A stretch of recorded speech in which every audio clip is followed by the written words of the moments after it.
بسم الله الرحمن الرحيم الحمد لله على ما أنعم وله الشكر على ما ألهم والثناء بما قدم من عموم نعم ابتدأها وسبوغ آلاء أزداها وتمام منن والاها جمان الأحصاء عددها ونأى عن الجزاء أمدها وتفاوت عن الإدراك أبدها وندبهم استزالتها بالشكر لاتصالها واستحمد إلى الخلائق بأجزالها ثم الصلاة والسلام على النبي الأمي المكي المدني الهاشمي القرشي الأبطحي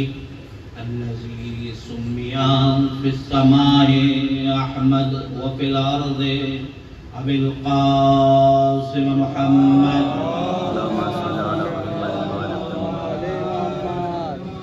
ثم الصلاة والسلام على آله الأطيبين الأطهرين ولعنة الله على أعدائهم أجمعين أما بعد فقد قال الله تعالى في كتابه الكريم وهو أصدق الصادقين بسم الله الرحمن الرحيم اهدنا الصراط المستقيم ایک سوال پڑھیے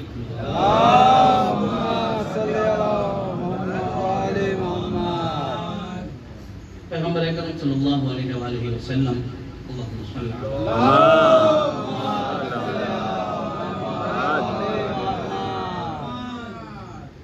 یہ جو شہد کی مکھی ہے، شہد کی مکھی کہاں پہ بیٹھتی ہے؟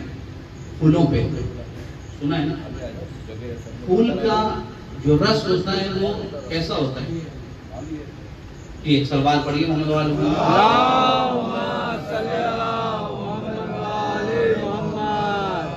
پھول کا رس جو حقیقت میں ہوتا ہے وہ کیسا ہوتا ہے؟ کڑوا ہوتا ہے نا. پھول کا رس کڑوا ہوتا ہے.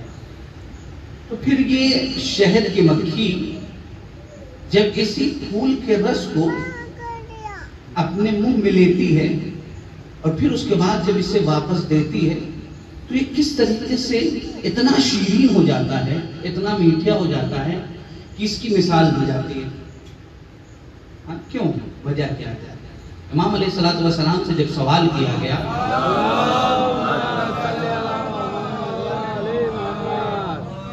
کہ یہ شہد اتنا شیریں کیوں ہوتا ہے جبکہ پھول سے تو شہد کی مکھی کڑوی چیز لیتی ہے.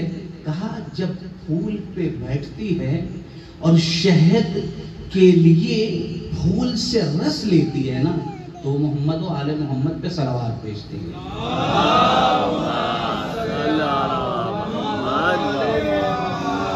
تو محمد و آل محمد پہ صلوات کی برکت سے پھول کی کڑواہٹ شہد کی مٹھاس میں بدل جاتی ہے. یہاں پر ایک شرعی حکم ہے کیا کہ جب بھی محمد و آل محمد علیہ السلام کا نام لیا جائے، حتیٰ اذان میں بھی جب نام لیا جاتا ہے محمد کہا جاتا ہے نا اشہدو ان محمد رسول اللہ صلی اللہ علیہ وآلہ وسلم، تو کم سے کم یا تو صلی اللہ علیہ وآلہ وسلم کہا جائے، نہیں تو بلند آواز سے صلوات پڑھی جائے. یہ حکم ہے.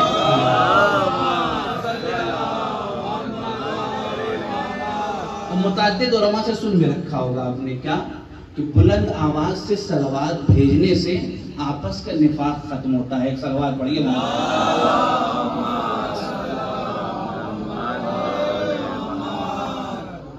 تو یہ پیغمبر اکرم ایک مقام پہ پہنچتے ہیں اور کیا دیکھا کہ جب جناب سعد ابن معاذ کا انتقال ہو چکا ہوتا ہے، قبر تیار کر دی ہوتی ہے لوگوں نے، پہنچتے ہیں تو کیا دیکھا کہ قبر جو کھدی ہے وہ عجیب قسم کی ہے، صحیح سے نہیں کھودی گئی ہے.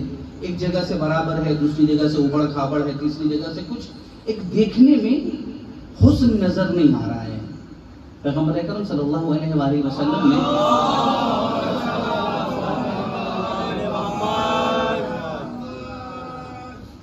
کہا یہ کیا کیا ہے تم لوگوں نے، یہ تم لوگوں نے کیا کیا ہے؟ کہا یا رسول اللہ ابھی اسے دفن کر دیں گے، زمین کو برابر کر دیں گے، کچھ نہیں دکھنے والا ہے۔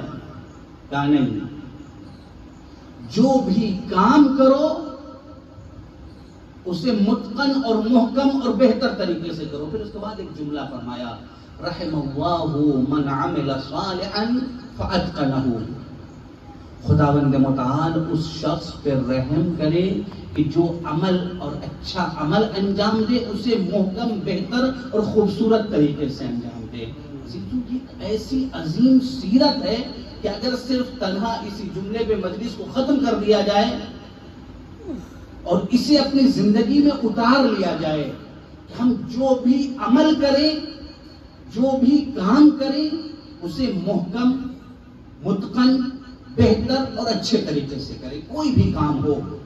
رسول اکرم نے کہا کہ تمہیں ابھی اسے چھپا دینا ہے، ٹھیک ہے تم چھپا دو گے، لیکن اسے بہتر طریقے سے انجام دو۔ پھر لوگوں نے قبر کو صحیح کیا، وہ برابر کیا، اسی لیے کہا بھی گیا ہے کہ قبر جب آپ بنائیں تو بہتر طریقے سے بنائیں، اسے خوبصورت بنائیں، اچھے بنائیں، ٹھیک ہے بعد میں اسے آپ ڈھک دیں گے۔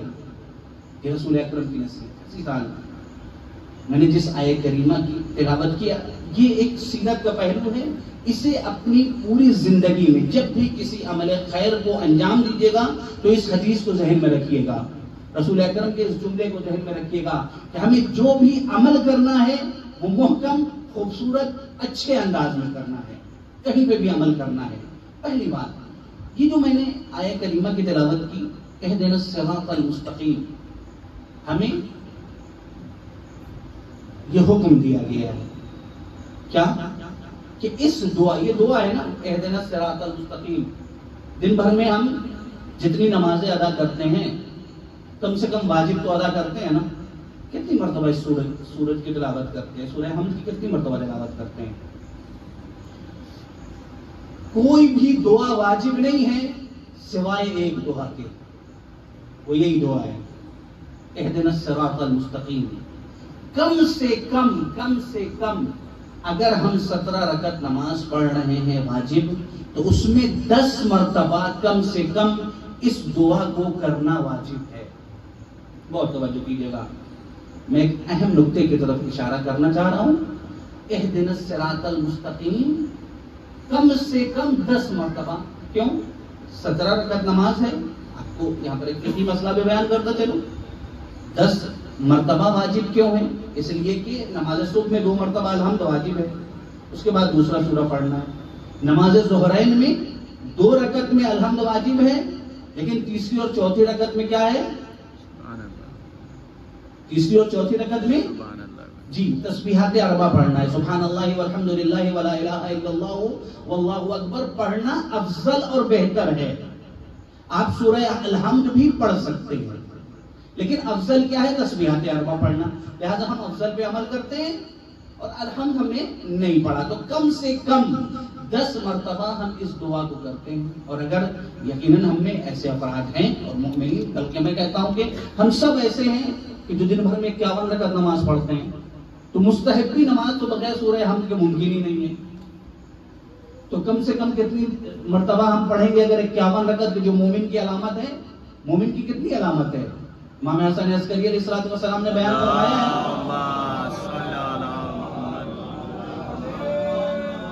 سب نے سن رکھا ہے، 5 علامت بیان کی ہے، اس میں سے ایک پہلی علامت جو ذکر کیا ہے وہ کیا ہے؟ 51 رکعت نماز پڑھنا۔ بہت توجہ کیجیے گا، کوئی مسئلہ نہیں ہے، بس میری طرف متوجہ رہیے۔ 51 رکعت نماز پڑھنا ہے، مومن کی علامت ہے۔ مومن نے 51 رکعت نماز پڑھی، 51 رکعت میں آپ 7 رکعت نکال دیجئے، کتنی بچی؟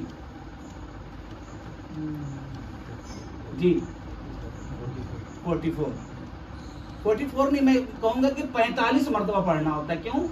اس لیے کہ نماز عشاء کی جو نافلہ ہے وہ 2 رکعت بیٹھ کے پڑھی جاتی ہے اور شمار ہوتی ہے وہ 51 رکعت تبھی ہوتی ہے۔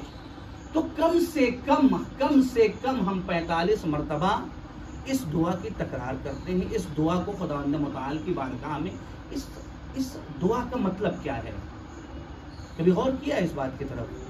یہ ہمارے لیے اور ہمارے جسے کہا جائے بزرگوں سے کہہ لیجئے، ہماری غلطی کہہ لیجئے، جس کی بھی غلطی کہہ لیجئے، ہم کہتے ہیں کہ لا تقربوا الصلاۃ وانتم سکارا، نماز کے قریب بھی نہیں جاؤ، وانتم سکارا، کب؟ کہ جب تم نشے کی حالت میں ہو۔ پوچھا گیا کیوں نشے کی حالت میں انسان جب نماز کے قریب جائے گا؟ تو کہا کیوں؟ اس لیے کہ نشے کی حالت میں ہوگا تو وہ کچھ سمجھ نہیں سکے گا۔ یعنی مطلب کیا ہے؟ نماز کو پڑھنا ہے تو سمجھ کے پڑھنا ہے۔ مجھے انصاف سے بتائیے، صبح کی نماز جب ابھی ہم پڑھ کے آئے ہیں، ہم نے کیا کیا پڑھا ہے؟ کتنے لوگ متوجہ ہوئے؟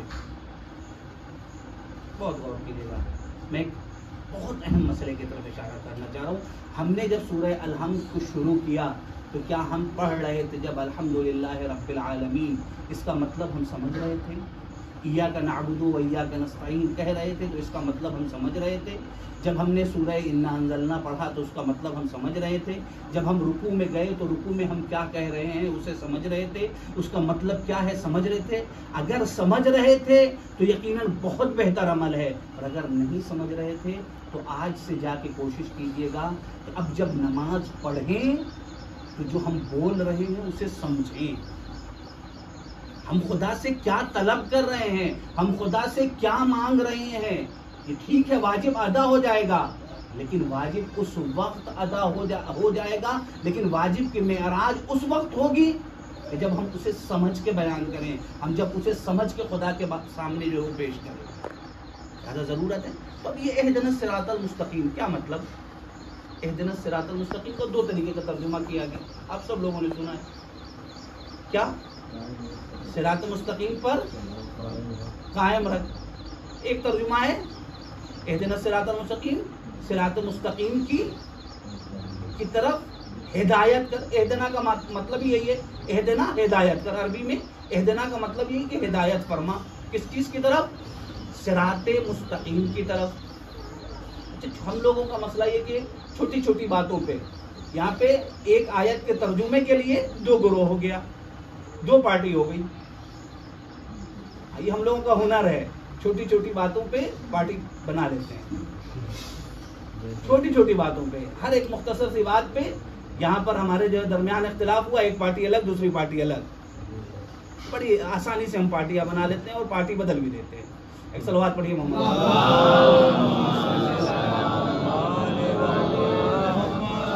اہدنا الصراط المستقیم، اس معنی کو کرنے کے لیے دو گروہ بن گیا۔ ایک گروہ کہہ رہا ہے کہ صراط مستقیم کی طرف ہدایت فرما، دوسرا گروہ یہ کر رہا ہے کہ صراط مستقیم پر قائم رکھ۔ دیکھیں، یہ مسئلہ اہل سنت اور اہل تشیع کے نزدیک نہیں ہے، شیعہ اور اہل سنت کا مسئلہ نہیں ہے، یہ خود ہمارے یہاں صحیح ہے۔ دونوں ترجمہ صحیح ہے۔ ایک ترجمہ چھٹے امام علیہ الصلوۃ والسلام کی حدیث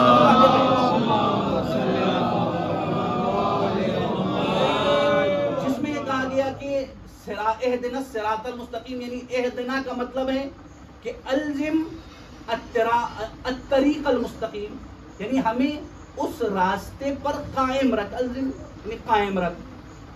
تو ہم دعا کرتے ہیں کہ خدایا ہمیں اس صراط پر، اس صراط مستقیم پر قائم رکھ۔ اچھا، یہ صراط مستقیم ہے کیا؟ بس یہیں سے میں اپنے موضوع کی طرف آ رہا ہوں، جو انشاءاللہ جس کو گفتگو ہمیں کرنی ہے اس مسئلے پر۔ صراط مستقیم کا جب آپ جا کے متعدد علماء سے بھی سنا ہے اور جا کے تفسیر میں دیکھیے گا، اہدنا الصراط المستقیم کا مطلب صراط مستقیم یعنی علی کا راستہ، صراط مستقیم یعنی علی کا راستہ۔ اسے اپنے موضوع کا اعلان کروں، آج سے انشاءاللہ جو چند دنوں ہماری گفتگو ہوگی وہ ایک بہت ہی اہم موضوع پہ گفتگو ہوگی، وہ ہے بہت مظلوم پہلو ہے جزامی والا، بہت مظلوم پہلو ہے، کیونکہ قرآن کی واضح آیت ہے کہ لقد کان لکم فی رسول اللہ اسوۃ حسنہ، تمہارے لیے رسول اکرم کی سیرت، ائمہ اطہار کی سیرت آئیڈیل ہے، لیکن یہ پہلو بہت مظلوم پہلو ہے، اس لیے کہ ہم جب آ کے گفتگو کرتے ہیں تو سیرت مولا کائنات، سیرت پیغمبر اکرم پہ گفتگو نہیں کرتے۔ اور یہ مشکل کیوں ہوئی ہے؟ اس کی وجہ یہ ہے کہ جب سیرت کا مرحلہ آتا ہے تو ہمیں تاریخ کی کتابوں میں سیرت کے مرحلے میں ہمیں چند واقعات ملتے ہیں، ائمہ اطہار کی زندگی، لیکن ان واقعات سے جو اصول ملتے ہیں کہ جس کے اوپر ہمیں چلنا ہے. اس لیے کہ سیرت کا مطلب کیا ہوتا ہے، سب سے پہلے اسے سمجھ لیا جائے 2 لفظوں میں. سیرت کا مطلب ہوتا ہے، ہم نے کہا نا کہ ہمیں اہدنا الصراط المستقیم، تفسیر میں یہ کہا گیا کہ علی کے راستے پر چلنے کی توفیق، علی کے راستے پر قائم رہنے کی توفیق. یہ جو چلنے کا مسئلہ ہے نا، بس یہی سیرت ہے. سیرت سیر سے بنا ہے. سیر کا مطلب ہوتا ہے گھومنا پھرنا، لیکن سیرت کا مطلب ہوتا ہے چلنے کا طریقہ. چلنے کا طریقہ، اور آسان لفظوں میں کہوں طرز زندگی. طرز زندگی یہ ہے سیرت. ہمیں ائمہ اطہار امیر المؤمنین علیہ الصلوۃ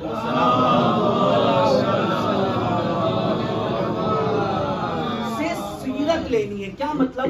سیرت کا مطلب یہ نہیں ہے کہ تنہا فضائل پر آ کر ہم واہ واہ کہہ لیں، دل خوش کر لیں، اور پھر اس کے بعد نعرے لگا کے فرش اعضاء سے اٹھ کے گھروں میں جا کے آرام کر لیں. نہیں عزیزو، علی ابن ابی طالب کو ایسے افراد کی ضرورت نہیں ہے کہ جو تنہا فضائل سن کے نعرے لگا کے گھر میں جا کے سو جائیں. علی ابن ابی طالب کو ایسے افراد کی ضرورت ہے کہ جو نعرے لگا کے عمل کے میدان میں اتریں. یہ کیسے حاصل ہوگا؟ یہ کیسے حاصل ہوگا؟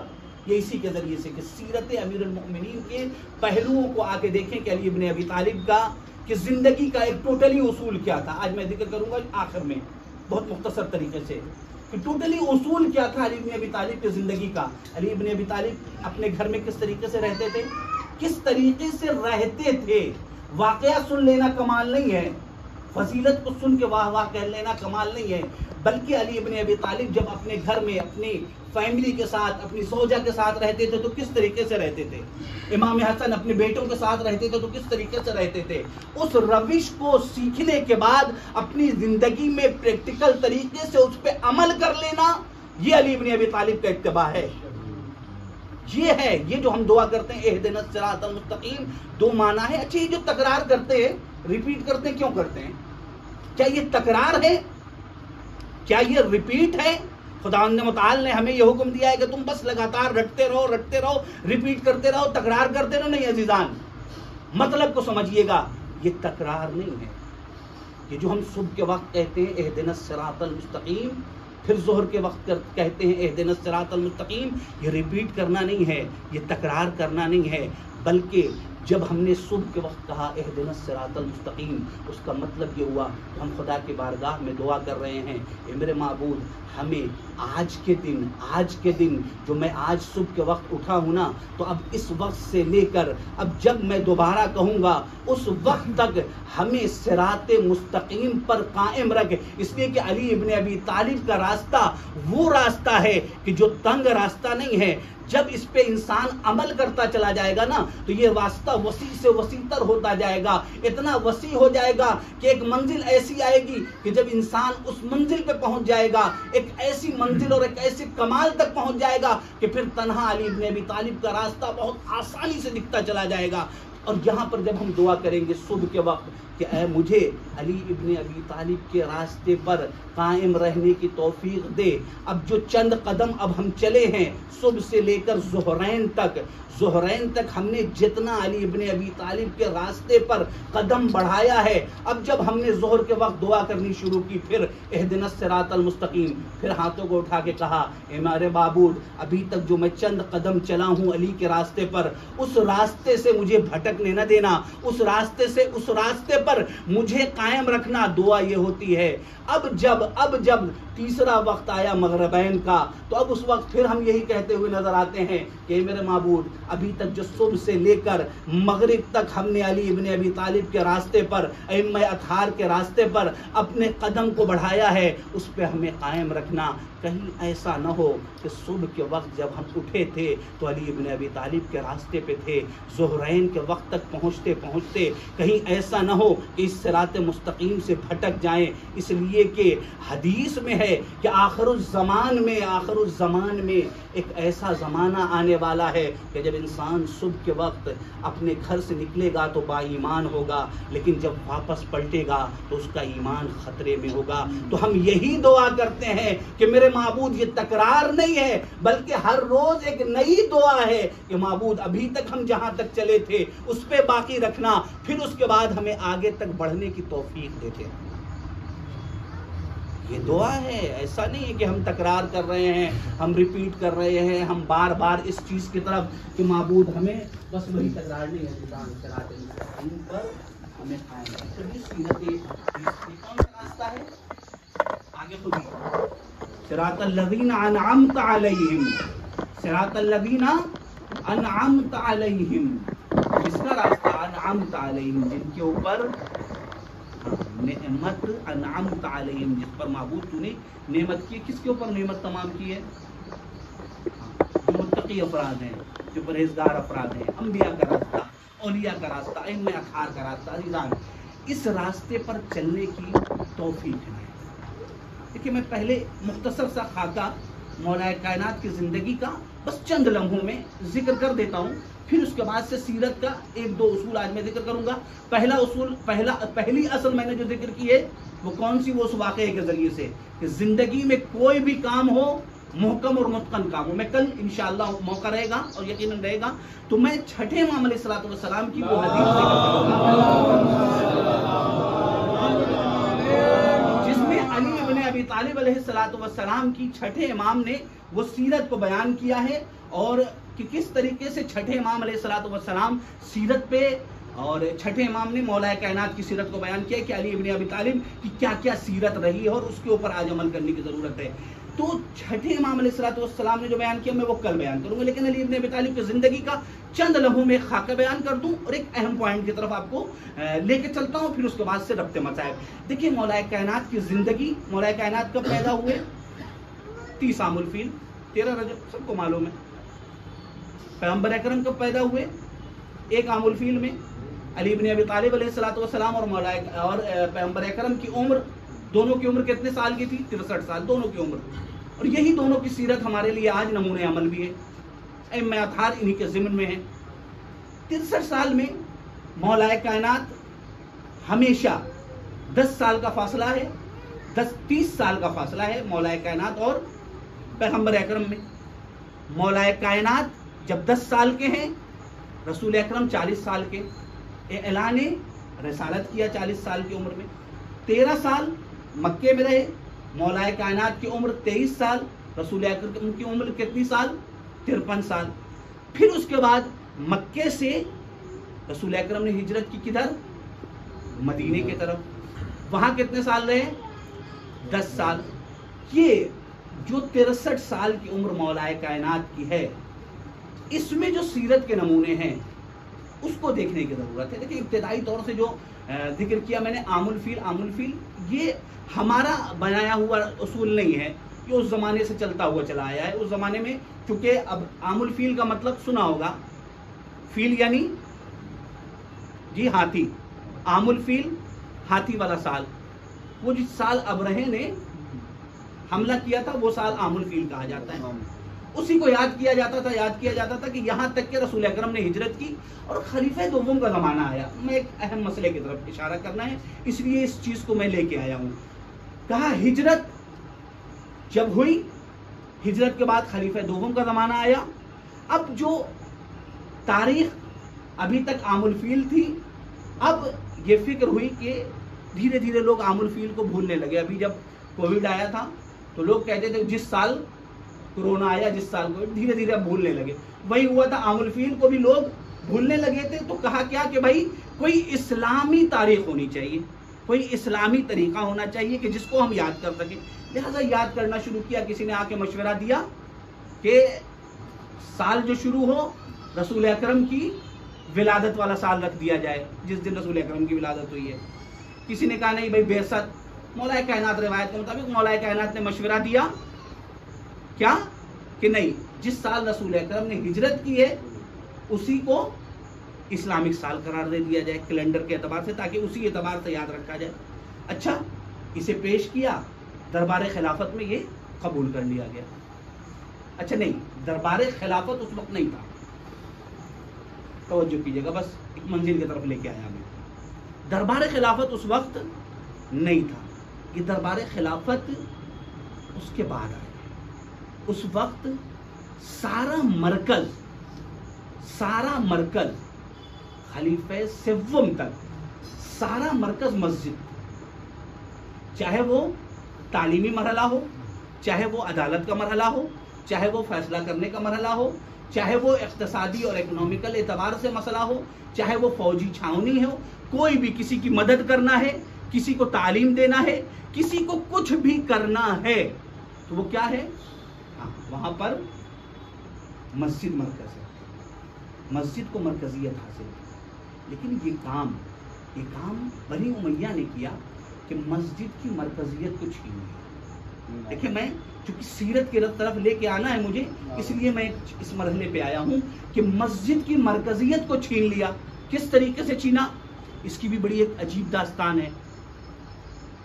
اس لیے کہ آپ کو معلوم ہے کہ رسول اکرم نے، مولا کائنات نے اپنے تمام تر مسائل کا مرکز مسجد کو قرار دیا ہے. جو افراد زیارت کے لیے گئے ہیں مسجد کوفہ میں دیکھا ہوگا متعدد مقامات بنے ہوئے ہیں. یہ جگہ تھی جہاں پر علی بن ابی طالب بیٹھ کے دکۃ القضاء فیصلے کیا کرتے تھے. فلاں مقام اسی کے پیچھے دکۃ التشت ہے جہاں پر مولا کائنات نے وہ تشت والا فیصلہ کیا تھا. ایک خاتون تھی کہ جس کے بارے میں خلیفے نے کہہ دیا تھا کہ اسے سنسار کر دیا جائے، اسے کوڑے لگائے جائیں. مولا کائنات نے روک دیا تھا. پھر اس کے بعد سے وہاں پر ایک تشت منگوایا تھا اور تشت میں گرمی کے موسم میں ایک ہاتھ بڑھا کے برف لیا اور اس تشت میں رکھا. اس خاتون کو وہاں پر بٹھایا گیا، اس کے پیٹ سے ایک جوک نکلا، وہ فیصلہ کیا تھا. آپ لوگوں نے سنا ہوگا. وہاں پر دکۃ التشت موجود ہے. مولا کائنات جہاں پر عبادت کیا کرتے تھے وہ جگہ موجود ہے. مولا کائنات جہاں پر تعلیم دیا کرتے تھے لوگوں کو وہ جگہ موجود ہے. اسی طریقے سے تمام چیزیں موجود ہیں. حتیٰ اس کے بعد ائمہ اطہار علیہم السلام نے بھی اس مرکزیت کو محفوظ رکھا. چھٹے امام کے بھی جو دروس ہوا کرتے تھے وہ کہاں پر ہوا کرتے تھے؟ مسجد میں. امام حسن علیہ السلام کا جو بھی، جب امام حسن علیہ السلام کو خلافت سے بے دخل کر دیا گیا تو مولا خلافت سے جب واپس گئے ہیں کوفے سے تو 10 سال تک لگاتار بیٹھ کر 40 ہجری اور 41 ہجری سے لے کر 50 ہجری تک تاریخ نے لکھا کہ امام حسن علیہ السلام مسجد میں بیٹھ کے صبح کی نماز ادا کرنے کے بعد ظہر تک مسجد میں بیٹھتے تھے، مسجد میں درس دیا کرتے تھے، مسجد میں تعلیمات آل محمد، تعلیمات الہی کو بیان کیا کرتے تھے. تو یہ ائمہ اطہار کی سیرت رہی ہے کہ مسجد کو مرکز بنایا گیا. لیکن بنی امیہ نے یہ کام کیا کہ اس مرکزیت کو مسجد سے چھین کر دربار تک پہنچا دیا گیا. ہوا کیا؟ اصل میں یہ خلیفہ دوم کے دور کا مرحلہ ہے. امیر شام کا حاکم، شام میں اس نے خلیفہ دوم سے چھپ کر اپنا دربار بنوا لیا. کہاں پر؟ شام میں. جو ابھی دربار جو لوگ گئے ہیں دیکھا ہوگا وہ دربار وہیں کے اوپر موجود تھا. اچھا، بڑی عجیب چیزیں ہیں. واقعاً تاریخ میں جب انسان پڑھتا ہے نا تو انگشت پہ دندان ہو جاتا ہے. کتنی مکاری ان لوگوں کے اندر پائی جاتی تھی، کتنی فریبی پائی جاتی تھی. وہاں پر جب دربار بنانا شروع کیا ہے نا تو اس نے آس پاس کے جتنے گھر تھے بڑا عظیم الشان دربار بنایا. جتنے آس پاس کے گھر تھے سب کو خرید لیا، زبردستی کیا، کسی بھی طریقے سے لے لیا. لیکن ایک خاتون، ایک ضعیفہ ایسی تھی کہ جو اپنے گھر کو دینے کے لیے تیار نہیں. کسی طریقے سے اس گھر کو لینا ہے کیونکہ بالکل جہاں سے انٹری ہو رہی ہے بس وہیں کے اوپر وہ گھر ہے. اور گھر کیا ہے؟ وہ ایک جھوپڑی ہے. بہترین محل، اس محل میں ایک چھوٹا انٹری پہ ایک چھوٹا سا ایک عجیب سا گھر. اسے تو بہت برا لگ رہا تھا. کہا کہ اسے کسی طریقے سے لینا ہے. لیکن یہ مشاورین جو تھے امر اعظ بڑا مکار تھا. اس نے کہا نہیں، اسے نہیں لیجیے، اسے رہنے دیجیے، اسے توڑیے نہیں. اس لیے کہ آپ نے جتنے گھر لیے ہیں نا وہ گھر ظلم کر کے لیے ہے، وہ جا کے شکایت کریں گے. تو یہ والا گھر رہنے دیجیے. اس لیے کہ جب یہ والا گھر رہے گا نا تو لوگ پوچھیں گے کہ بھائی اتنا اچھا عظیم الشان محل، یہ والا گھر کیوں نہیں توڑا؟ تو اس سے یہ سمجھ میں آئے گا، ہم لوگ کہیں گے دیکھیں امیر کتنے عادل ہیں، امیر کتنے حق پسند ہیں کہ یہ ظلم بھی نہیں کرتے ہیں، ایک ضعیفہ چاہتے تو اس کو دبا کے اس سے لے لیتے. ہاں بات مشورہ بڑا پسند آیا، کہا اسے رہنے. دیکھیں یہ مکاری، یہ دیکھیں یہ فریبی کہ اپنی عدالت کو، یہ سارے ظلم کو چھپانے کے لیے ایک پیوند وہیں پہ رہنے دیا. اور پھر بعد میں وہ جو ذکر کرتے ہیں ہم لوگ مصائب میں نا، کہ وہ جو خرابہ تھا کہ جس میں اہل بیت علیہ السلام کو زندان کیا گیا، یہ وہی والا خرابہ، یہ وہی خرابہ تھا. وہ خود محل میں، یہ اس خرابے میں اہل بیت علیہ السلام کو. تو اس ملعون نے وہاں پر آ کر اپنا پورا دربار بنایا. خلیفہ دوم جب گئے تو انہوں نے لکھا یہ کیا ہے، سوال کیا، ناراض ہوئے. جب ناراض ہوئے تو بہرحال شیطنت تو موجود تھی. یہ میں اپنی جانب سے نہیں کہہ رہا ہوں، چونکہ مولا کائنات نے کہا ہے. آپ نے ہمیشہ سنا ہوگا جب ایک شخص آتا ہے مولا کائنات سے سوال کرنے کے لیے، کتاب العقل والجہل میں یہ حدیث موجود ہے. کہا، سوال کیا یا علی وہ تو ایسا ہے، وہ تو ایسا ہے. تو امام علیہ السلام نے کیا کہا تھا کہ واللہ، خدا کی قسم، اگر میں چاہتا تو ادہن ناس، میں سب سے چالاک ہوتا. تو پھر کہا کہ یہ عاقل نہیں ہے، وہ کہا نہیں وہ عاقل نہیں ہے، عاقل میں ہوں، ادہن ناس میں ہوتا. تو کہا پھر وہ کیا ہے، اس کے پاس کیا ہے؟ کہا تلک النکراء والشیطنہ. میں اس حدیث کو مکمل اس لیے نہیں پڑھ رہا ہوں چونکہ آپ لوگوں کے ذہن میں ہوگی، اگر نہیں ہوگی تو شاید اس حدیث کو میں آگے بیان کروں گا. امام نے کیا کہا؟ تلک النکراء والشیطنہ. یہ عقل نہیں ہے، یہ بلکہ شیطنت ہے، یہ شاطر بازی ہے. امام کا جملہ ہے، اسی لیے میں نے کہا کہ اس کے اندر شیطنت تھی. جب شیطنت تھی تو اس نے یہ جواب دیا، کہا خلیفہ اصل میں ہم جو ابھی سیریا کے بارڈر پہ ہیں نا، اس کے بعد سمندر کے اس پار روم ہے، اٹلی ہے، اور وہاں پر تو بادشاہی پائی جاتی ہے، روم کے بادشاہ اور ان کا عظیم الشان دربار ہے. لہٰذا ہم نے جو یہ دربار بنایا ہے ان سے عظیم الشان بنایا ہے تاکہ ان کے اوپر اسلام کی ہیبت اس دربار کو دیکھ کے قائم ہو جائے. عجیب بہانہ بنایا ہے. اور یہ صاحب کانے بھی ہو گئے. ہاں یہ صاحب بھی بالکل بات مان گئے، ہاں بھائی تم نے تو بڑا اچھا کام کیا ہے. درحال کہ یہیں سے وہ سیرت کو کہ جو رسول اکرم نے قائم کی تھی اس کو یہاں پر سے دھیرے دھیرے جڑ سے کاٹنا شروع کیا ہے. ان لوگوں نے اس مرکزیت کو چھیننا شروع کیا ہے. اس لیے کہ رسول اکرم اسلام کی ہیبت بلڈنگ، عمارت، دربار کے ذریعے سے رسول اکرم نے قائم نہیں کی تھی، بلکہ ایمان اور توحید کے جذبے سے قائم. ایمان اور توحید کے جذبے سے، تلوار کے ذریعے سے قائم نہیں کی تھی، بلکہ اپنے اخلاق اور اپنے عادات اور اپنی سیرت کے ذریعے سے ہیبت کو قائم کیا. اب یہاں سے انہوں نے، چونکہ سیرت تو موجود ہی نہیں ہے ان کے پاس نا، اس کے ذریعے سے لہذا عزیزان مرکزیت کو چھینا گیا جہاں پر آج بھی ضرورت ہے. خدا کی قسم اگر یہ چاہتے ہیں اگر ہم یہ چاہتے ہیں کہ سیرت ائمہ، سیرت پیغمبر اکرم، سیرت امیر المؤمنین علیہ السلام کا احیاء کیا جائے،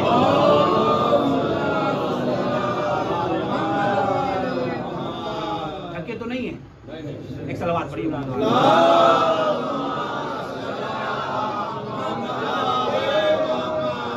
دیکھیے ہماری گفتگو ایسی ہی رہے گی انشاءاللہ آخر تک. لیکن ہاں ایک چیز ہے، جب تک کہ آپ کے چہروں سے لگے گا کہ آپ تھکے نہیں ہیں، بہرحال مخصوص وقت ہے، آپ یہ پہلی مجلس ہے اور اس کے بعد متعدد مجلسیں ہیں، رات تک آپ لوگ عزاداری کرتے ہیں. یقیناً بی بی زہرا ہماری اس اور آپ کی اس عزاداری کو، اس گریے کو، اس ماتمداری کو قبول کریں گی. لیکن کچھ اہم چیزیں ہیں کہ جس کی ذمہ داری ہمیں دی گئی ہے تو میں اپنی ذمہ داری کو ادا کرنے کی کوشش کروں گا. بہرحال جہاں تک گفتگو ہے بس جلدی میں اپنی منزل تک آنا چاہتا ہوں. تو دیکھیے اس سیرت کو اگر احیاء کرنا ہے، اگر اس سیرت کو ہم یہ چاہتے ہیں کہ ہمارے معاشرے میں سیرت ائمہ، سیرت پیغمبر، سیرت امیر المؤمنین قائم ہو، تو ہمیں مسجد کو مرکزیت دینی پڑے گی، مسجد کو مرکز بنانا پڑے گا. دیکھیں عزیزان، مسجد تنہا چند رکعت واجبی نماز پڑھنے کے لیے تنہا نہیں ہے. عبادت خانے تنہا ماتم کرنے کے لیے، مجلس کرنے کے لیے تنہا نہیں ہونے چاہیے. ضرورت ہے اس بات کی کہ ہم آئیں ان عزا خانوں کو، ان مسجدوں کو، ان عبادت خانوں کو کلچرل امور کے لیے استعمال کریں۔ ضرورت ہے، نہیں آج آپ بہرحال آبادی کم ہے، افراد کم ہے، کوئی مسئلہ نہیں ہے۔ میں نے پہلی مجلس میں ذکر کیا نا، ہماری ذمہ داری بہت عظیم ذمہ داری ہے۔ وہ ذمہ داری کیا ہے؟ اس دن میں نے ذکر کیا تھا کہ حسین ابن علی کو انسانیت تک پہنچانا ہے نا، پہنچانا ہے حسین ابن علی کو، تنہا حسین ابن علی کو نہیں پہنچانا ہے۔ حسین ابن علی تو آئیڈیل ہے، نمونہ ہے، ہر ایک قبول کرنے والا، نہیں، ہمیں اسلام کو، دین اسلام کے پیغام کو دوسروں تک پہنچانا ہے۔ عزیزان، میرا ایک سوال ہے، تلخ سوال ہے، مجھے اس کا جواب چاہیے۔ کتنے سالوں سے یہاں آزاداری ہو رہی ہے؟ کم سے کم جی 100 سال سے۔ الحمدللہ الحمدللہ، خدا اس آزاداری کو، اور یہ ہمارا جو ہے وہ کرم نہیں ہے اور ہمارا اس میں کچھ بھی نہیں ہے، خدا کی قسم ہمارا اس میں ایک ذرہ بھی دخل نہیں ہے۔ اور اگر کوئی یہ سوچ رہا ہے کہ ہم عزا خانہ ہے تو ہم عزا خانے میں فرش عزا بچھاتے ہیں اور ہم جو ہے وہ مجلسیں برپا کرتے ہیں، کوئی سوز خان آ کے یہ کہے کہ ہم سوز پڑھتے ہیں تو لہٰذا ہماری وجہ سے یہ مجلس ہے، میں آ کے ذاکر اور خطیب آ کے کہوں کہ میں مجلس پڑھتا ہوں اس وجہ سے، نہیں نہیں عزیزان، ان تمام چیزوں کے لیے صرف ایک جملہ ہمارا کہنا ہے کہ یہ ہماری کوئی اوقات نہیں ہے، یہ ادھر سے لطف ہے، ہمیں یہ ان کا لطف ہے کہ انہوں نے یہ ہمیں توفیق دی ہے کہ ہم یہاں پر آ کر بیٹھ گئے ہیں۔ میں ذاکر کے عنوان سے، میں ایک سخنور کے عنوان سے یہاں پر آ کے بیٹھ گیا ہوں، ایک نوحہ خان آ کے یہاں پر نوحہ کرنے لگتا ہے، آپ عزادار مجلس میں آ کر گریہ کرنے لگتے ہیں، یہ لطف ہے۔ ضرورت تو اس بات کی ہے کہ نہ ہم یہ سوچے کہ ہم کتنے بڑے دولت کے دھنی ہیں، نہ ہم یہ سوچے کہ ہم کتنے بڑے ڈاکٹر ہیں، نہ ہم یہ سوچے کہ ہم کتنے بڑے پیسے والے ہیں، ہم نہ یہ سوچے کہ ہماری کتنی آواز اچھی ہے، ہم کتنے اچھے سوزخان ہیں، بلکہ آئیں دیکھیں کہ ہمیں کہاں پر جگہ مل جا رہی ہے، جہاں جگہ مل جائے وہاں اپنے آپ کو سیٹ کر لے جائیں، یہی کمال ہے۔ اے عزیزو، میں بس اب اس منزل کو یہیں پہ ختم کر دیتا ہوں، مجھے انصاف سے بتائیے کیا میدان کربلا کے اس عظیم سپاہی سے زیادہ ہم ہیں کہ جو حسین ابن علی کے سامنے آ کے تلوار اور تیر اور تمام تر جتنے دشمنوں کے اسلحے ہیں وہ چل رہے ہیں، لیکن حسین نماز پڑھ رہے ہیں، حسین کے سامنے وہ شخص آ کے کھڑا ہو جا رہا ہے، اور کھڑا ہو جانا کمال نہیں ہے، بلکہ کمال یہ ہے کہ ایک تیر بھی حسین ابن علی پہ آ کے لگ نہیں رہا ہے۔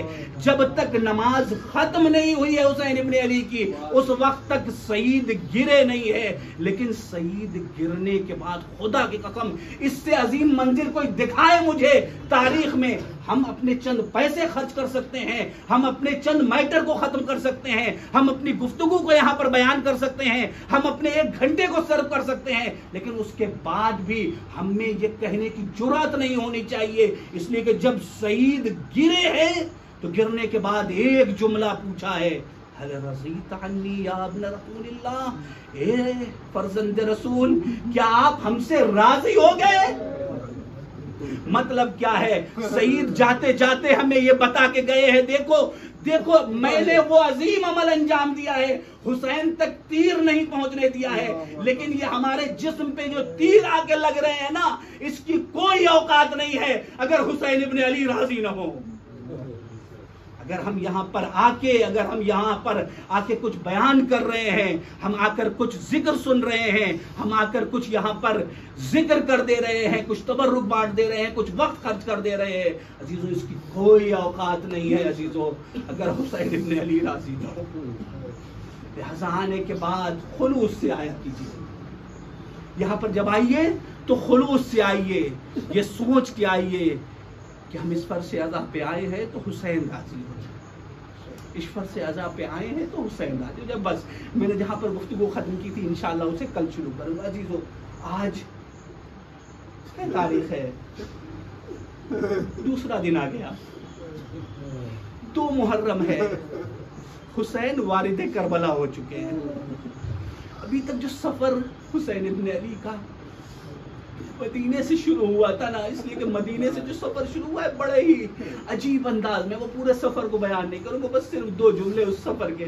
جب حسین ابن علی اس سفر کے لیے چلے ہیں نا تو پہلے نانا کے مزار پہ گئے ہیں، نانا کے مزار کو الوداع کہا ہے، لیکن الوداع عجیب انداز میں الوداع ہے، خدا کی قسم الوداع عجیب انداز میں حسین ابن علی نے کیا ہے۔ حسین ابن علی نے اپنے آپ کو نانا کی قبر پہ اس طریقے سے گرا دیا ہے کہ جیسے ایک چھوٹا بچہ اپنے آپ کو ماں پہ گرا دیتا ہے۔ آنے کے بعد کہا نانا نانا آپ کا حسین،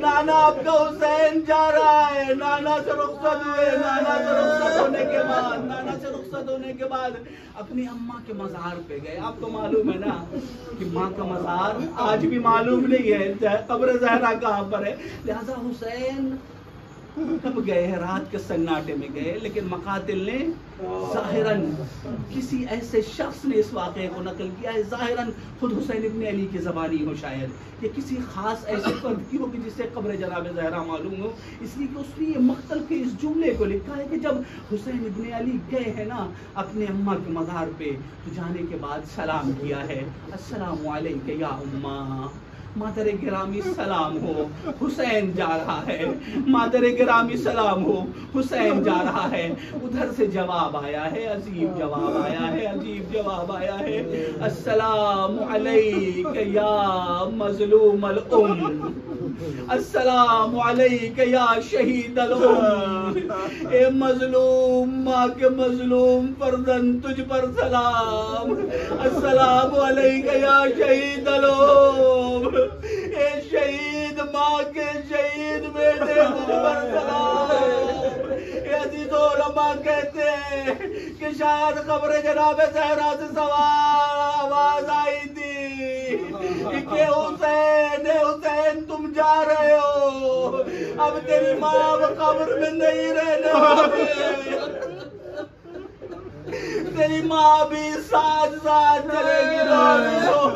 2 محرم آ گئی، حسین ابن علی کربلا پہنچ گئے۔ تو کربلا کی سرزمین، صبح کا موقع ہے، پہلی مجلس سے میں 2 منٹ اور مسائل پڑھنا چاہتا ہوں، اس لیے کہ یہ نذرانہ عقیدت جناب زہرا سلام اللہ علیہ کے رومال میں جگہ پا جائے۔ عزیزو اپنی آواز کو حبس نہ کیجیے گا۔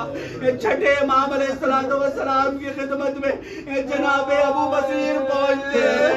آقا آپ کے جد کی مصیبت پہ ہم گریا کرتے ہیں، اے ابو بصیر کیا تم میرے جد کے مصیبت پہ روتے نہیں ہو؟ آقا روتے ہیں، دیکھیے نا آقا یہ رومال پورا رومال آنسو سے تر ہے۔ نہیں ابو بصیر اس طریقے سے نہیں رو، بلکہ اس طریقے سے رو جس طریقے سے ہماری اماں زہرا رویا کرتی ہے۔ اے آقا کس طریقے سے؟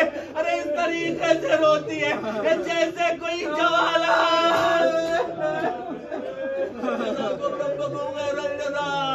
خدا آپ کو کسی غم میں نہ رلائے۔ عزیزو زمین کربلا